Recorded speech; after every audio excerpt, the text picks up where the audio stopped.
সামনে 14 তারিখ পহেলা বৈশাখ। পহেলা বৈশাখটার বিষয়টা কি? পহেলা বৈশাখ কোথা থেকে আসা? দুইটা হিসাব পুরো পৃথিবীতে চলমান, একটা হচ্ছে সূর্যের হিসাব আর একটা হচ্ছে চন্দ্রের হিসাব। সৌরজগতের যে হিসাবটা চালু হয় এটাকে বলা হয় খ্রিস্টাব্দ। খ্রিস্টাব্দ মানে হচ্ছে খ্রিস্টানদের হিসাব। খ্রিস্টান মানে কারা? যারা হজরত ঈসা আলাইহিস সালামকে কি করে? অনুসরণ করে। আর ইহুদি কাদেরকে বলে? যারা হজরত মুসা আলাইহিস সালামকে অনুসরণ করতো আগে। এখন খ্রিস্টানও নাই, ইহুদিও নাই, এখন যেগুলো আছে এগুলো প্রকৃত ধর্ম বিকৃতি কইরা নতুন একটা ধর্ম, যেটা ধর্মের নামে চালাইতেছে, আদৌ কোনো ধর্ম সেখানে অস্তিত্ব নেই। তৎকালীন সময় যারা মুসা আলাইহিস সালামকে অনুসরণ করতো তাদেরকে ইহুদি বলা হতো। আমাদের রসুলের আগে যে নবী আসছেন ওনার নাম হচ্ছে ঈসা ইবনে মারিয়াম, ওনাকে যারা অনুসরণ করতো তাদেরকে নাসরানি অর্থাৎ খ্রিস্টান বলা হতো। হযরত ঈসা আলাইহিস সালামের জন্ম থেকে এই খ্রিস্টাব্দ শুরু হয়েছে। ঈসা আলাইহিস সালামের জন্ম যেদিন হয়েছে সেদিন থেকে খ্রিস্টাব্দের গণনা শুরু হয়েছে। তাহলে সহজ হিসাব, আজকে চলতেছে 2025। 2025 বছর আগে ঈসা আলাইহিস সালামের কি হয়েছে? জন্ম হয়েছে, সহজভাবে। আর ঈসা আলাইহিস সালামের জন্মের আগের যে হিসাবটা টানা হয়, ইব্রাহিম আলাইহিস সালাম 4000 বছর আগে আসছে, মুসা আলাইহিস সালাম এত বছর আগে আসছে, এই হিসাবটাকে বলা হয় খ্রিস্টপূর্ব। খ্রিস্টাব্দ মানে হযরত ঈসা আলাইহিস সালামের জন্ম থেকে যে হিসাবটা টানা হয়, আর খ্রিস্টপূর্ব মানে হযরত ঈসা আলাইহিস সালামের জন্মের আগের যে হিসাবটা। পৃথিবীর আয়ু হিসাব করে কিভাবে? এই খ্রিস্টপূর্বের হিসাব দ্বারা। দ্বিতীয় আরেকটা হিসাব যেটা হযরত ওমর রাদিয়াল্লাহু তাআলা আনহু চালু করছেন আল্লাহর রাসূলের হিজরত থেকে, ওইটাকে বলা হয় হিজরি সন। হিজরি সনে এখন 1446, 46 না 47? 46, মহানন থেকে 47। এই 46 মানে হচ্ছে 1446 বছর আগে রাসূল মক্কা থেকে মদিনায় গেছেন। আর হিজরতের ক্ষেত্রে, হিজরি সনের ক্ষেত্রে হিজরি পূর্ব হিসাব করা হয় না, কারণ হিজরি পূর্ব হিসাব করতে গেলে তখন খ্রিস্টাব্দ আছে, এই কারণে হিজরি পূর্ব হিসাব করা হয় না। এই হিসাবটা বুঝছেন? এবার আসে এই দুইটা হিসাবের বাহিরে আরেকটা আঞ্চলিক হিসাব আছে, এটাকে বাংলা হিসাব বলে। বাংলা হিসাবটা চালু করছে সম্রাট আকবর, যে এই ভারত উপমহাদেশে ইসলামকে সবচেয়ে বেশি ক্ষতি করছে, যে নিজস্ব একটা ধর্ম পরিচালনা করছিল, ধর্মের আবির্ভাব ঘটাইছিল, যেটার নাম দ্বীন-এ ইলাহি নাম দেওয়া হয়েছিল। এটা স্বতন্ত্র একটা প্যাটার্ন ছিল, যে প্যাটার্নে এই ধর্মটাকে সে পাবলিশ করছে, এবং এই ধর্মের একটা মন্ত্র সে ঠিক করে রাখছিল, লা ইলাহা ইল্লাল্লাহ আকবারু খলিফাতিল্লাহ, নাউজুবিল্লাহ বলেন। অর্থাৎ বর্তমানে কাদিয়ানীরা যেমন একটা ধর্ম প্রচার করে এবং কাদিয়ানীদের একটা স্বতন্ত্র কালিমা আছে, এমনই কাদিয়ানীদের মধ্যে একটা ধর্ম চালু করছিল কে? বাদশাহ আকবর, সম্রাট। এই সম্রাট তার আমলে আমির ফাতেহি, তাকে আরেক নামে এই ইতিহাসের পাতায় আসছে ফাতিহুল্লাহ সিরাজি। এই আমির ফাতেহি ছিল একজন দার্শনিক বিদ্যা পারদর্শী, তার খুব কাছের লোক ছিল। আমির ফাতেহিকে বলল, এই বাংলাদেশ অর্থাৎ ভারত উপমহাদেশের ট্যাক্স এবং খাজনা আদায় করার জন্য একটা সনের প্রবর্তন ঘটাও। তো ট্যাক্স এবং খাজনা আদায়ের জন্যই সর্বপ্রথম বাংলা সনের আবির্ভাব হয়। তো যখন সবকিছু ঠিক করছে, প্রথম মাসের নাম ছিল চৈত্র তখনকার। এখন তো আমরা প্রথম বাংলা মাস কোনটা ধরি? বৈশাখ, পয়লা বৈশাখ। চৈত্র মাস থেকে যখন গণনা শুরু হবে, বাদশাহ আকবর বলল, আমি ক্ষমতায় যেহেতু 29 থেকে 30 বছর যাবৎ আছি, তাহলে তুমি 29 বছর পিছনে নিয়ে তারপরে হিসাব টানো। তো 29 বছর যখন পিছানো হয়েছে, তখনই ওই চৈত্র মাস থেকে চলে গেছে কোথায়? বৈশাখ। 992 অথবা 93 হিজরি সন, কিন্তু 6 বইয়ের মধ্যে আসছে ওই অনুযায়ী খ্রিস্টাব্দ গণনা হিসাব আসছে 1884। এটা হবে ভুল, এই সংখ্যাটা হবে কি? ভুল। 1884 হবে না। হিজরি সন যদি 992 হয়, একটা সহজ অঙ্ক বুঝেন, এখন বর্তমান খ্রিস্টানদের হিসাব এবং মুসলমানদের হিসাবের মধ্যে ব্যবধান কত বছর? 550 বছর। কেন? রাসূলুল্লাহ সাল্লাল্লাহু আলাইহি ওয়াসাল্লামের আগমনের 570 বছর আগে কে আসছেন? ঈসা আলাইহিস সালাম আসছেন। রাসূলের আগমনের পরে হিজরত থেকে শুরু হয়েছে হিজরি সন গণনা, আর ঈসা আলাইহিস সালামের জন্ম থেকে শুরু হয়েছে খ্রিস্টাব্দ গণনা। গ্যাপ কত? 550 থেকে 600 বছরের একটা গ্যাপ। তার মানে আমাদের সবসময় বুঝতে হবে যে বাংলা এবং আরবি, ইংরেজি এবং আরবির ভিতরে ব্যবধান কত বছর? 500 থেকে 600 বছর। আর ইংরেজি এবং আরবির ভিতরে বাৎসরিক ব্যবধান কত দিন? 10 দিন। আরবিতে বছর পুরো হয় 355 আর ইংরেজিতে হয় 365। গ্যাপ কত দিন? 10 দিন। প্রতি 33 বছর অন্তত 1 বছর ডিফারেন্স হয়ে যাবে। সুতরাং যারা জাকাত দেন ওনারা যদি ইংরেজি মাসের হিসাব করে জাকাত দেন, প্রতি 33 বছরে আপনি 1 বছরের জাকাত না দেওয়ার গুনাহগার হবেন। এই জন্য জাকাতের হিসাব কিসে করবেন? আরবি মাসে। প্রতি 33-এ 1 বছর, প্রতি 100-তে 3 বছরের গ্যাপ ব্যবধান হয়ে যাবে। সর্বোপরি গ্যাপ হবে কত দিনের? 600 বছরের। তাহলে এখন আরবিতে যদি 992 হিজরি হয়, তাহলে বাংলায় অর্থাৎ ইংরেজি দিকে 1884 এটা সম্ভব। 1884 মানে 900 ডাবল, প্রায় 1000 বছরের ব্যবধান। আসলে কি 1000 বছরের ব্যবধান হবে না 600 বছরের ব্যবধান হবে? সেই জায়গা থেকে আমরা হিসাব করে দিচ্ছি 1584 খ্রিস্টাব্দ হবে।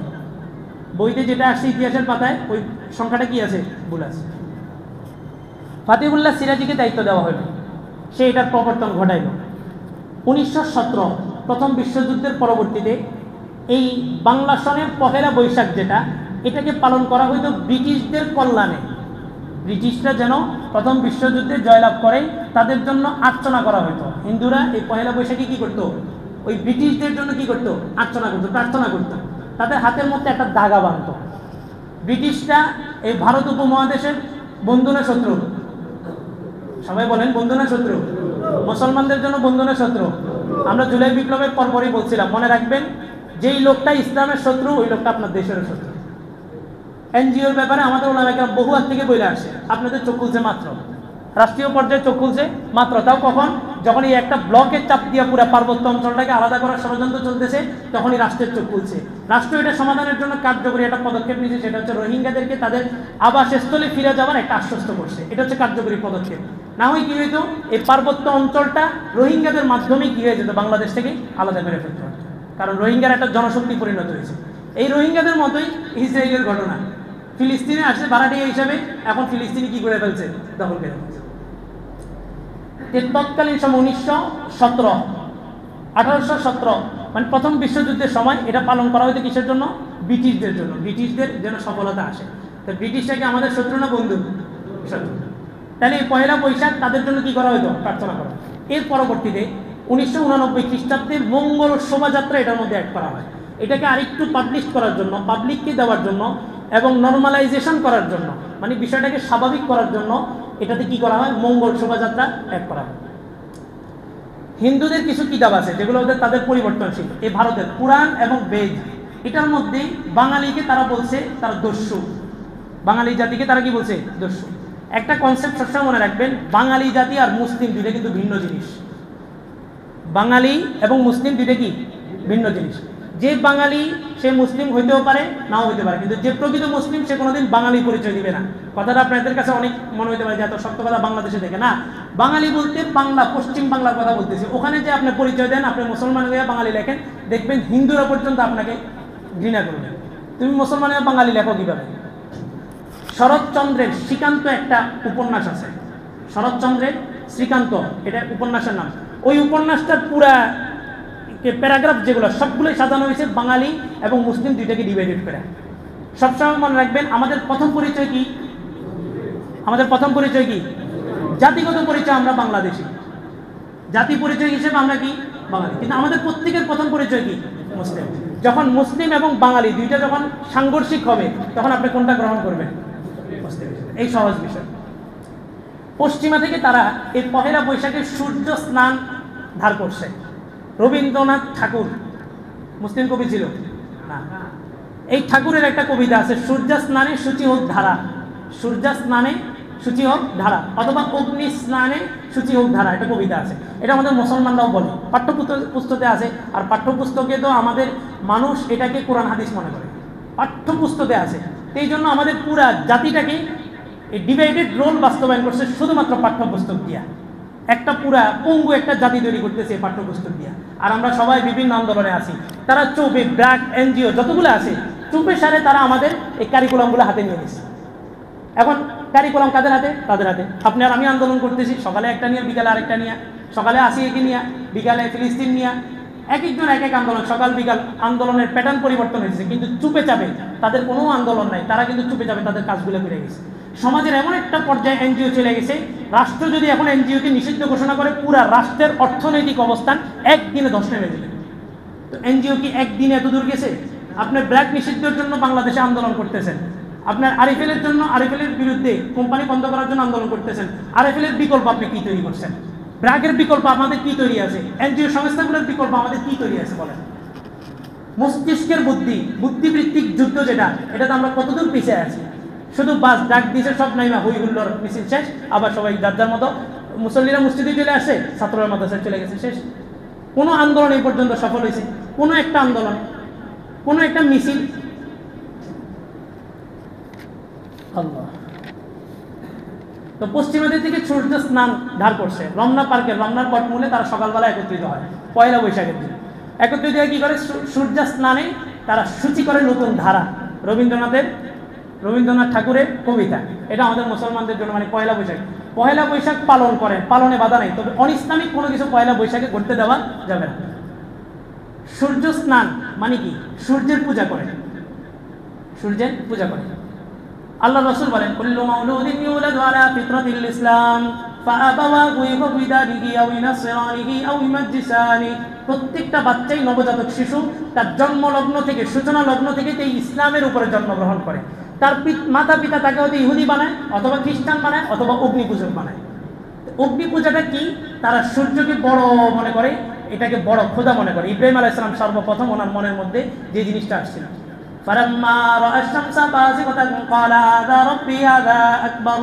উনি সূর্য দেখে বলছিলেন, আরে এটা তো সবচেয়ে বড় খোদা। সূর্য যখন অস্ত চলে গেছে, বলে যে আমার রব তো অস্ত যেতে পারে না।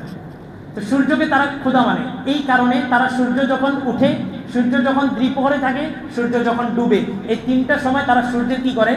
ইবাদত করে, পূজা করে। এই কারণে রাসূল বলছেন, তিনটা সময় তোমাদের নামাজ পড়া নিষিদ্ধ। সূর্য যখন উঠবে, সূর্য যখন মাথার উপরে থাকবে, সূর্য যখন অস্ত হয়ে যাবে। কেন? তোমাদের ইবাদতটা যেন তাদের সাথে না মিলে। আশুরার রোজা রাখতে বলছে, ইহুদিরা একটা রাখতো, মুসলমানদেরকে বলছেন সুমু ইয়াওমা আশুরা ওয়া ক্বালা কুল ইয়াহুদ। আশুরার রোজা রাখো, ইহুদিদের কি করো? বিরোধিতা করো। ইসলামের গুরুত্বপূর্ণ বিধান রোজা। এই রোজা রাখার ক্ষেত্রে রাসূল বলতেছেন রাখো, তবে ইহুদিদের কি করো? বিরোধিতা করো। আর এখন আমাদের কৃষ্টি কালচার সব কিছু কি হয়ে গেছে? ইহুদিদের। আপনি দেখেন, এই পয়লা বৈশাখ পালন করা হইতেছে কি মুসলমানদের সংস্কৃতি, ইসলামের সংস্কৃতি। তারা সূর্য স্নান নিচ্ছে, আর তারা মৃত্যুর পরে এটা মানুষকে পুইড়া ফেলে। কেন? আমাদের দার্শনিকরা বলে, দার্শনিক এটা বাস্তব থিওরি, আগুন সব কিছুকে পরিশুদ্ধ করে। আগুন সব কিছুকে কি করে? পরিশুদ্ধ করে। পানি, ফুটন্ত পানি কি? পরিশুদ্ধ। ডাক্তাররা কি বলে? ফুটন্ত পানি খান, পরিশুদ্ধ। লবণ, কাঁচা লবণ খাইলে ক্ষতি, কিন্তু তরকারির সাথে দিয়ে খান, কোনো ক্ষতি নেই। হ্যাঁ, তারা সূর্যের পূজা করে। সূর্যের গরমের মাধ্যমে সমাজের সমস্ত অশ্লীলতাকে সূর্য নিয়ে যায়, নাউজুবিল্লাহ।